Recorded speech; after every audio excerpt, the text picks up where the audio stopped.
தொடக்கத்துல நம்மளை யாரும் மதிக்கல. இவன்லாம் என்ன சினிமா எடுத்துக்கிறது, சின்ன பையன் எவ்வளவு நாள் தாக்கு பிடிப்பான் தான் நினைச்சாங்க.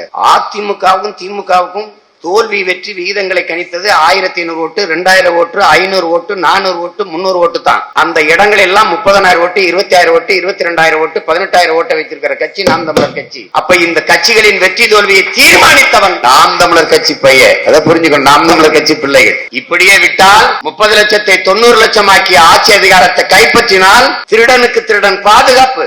அவர்கள் திமுக தொலைக்காட்சியை தொடங்கினால் தெரியாத அதிமுக அடித்த கொள்ளை, அதிமுக செய்த ஊழல், பெற்ற லஞ்சம், அவ்வளவு உண்மை. அதிமுக தொலைக்காட்சியை தொடங்கினால் தெரியாத திமுக வாங்கிய லஞ்சம், பெற்ற கொள்ளை, அப்படி அவ்வளவு உண்மை. மாறி மாறி உண்மை பேசிக் கொள்வார்கள். இவர்கள் சாராய ஆலை வைத்திருப்பார்கள், அதிமுக ஆட்சிக்கு வரும், இந்த சாராய ஆலையில் எடுத்து சரக்கு ஓட்டுவார்கள் டாஸ்மார்க்கில். இவர்கள் சாராய ஆலை வைத்திருப்பார்கள், இவர்கள் ஆட்சிக்கு வந்திருக்கிறார்கள், இப்பவும் அதே ஆலையில் எடுத்து சரக்கு ஓட்டுகிறார்கள். கமிஷன் அடிக்கிற கொள்ளையில் 6க்கு பாதியா பிரித்துக் கொள்வார்கள்.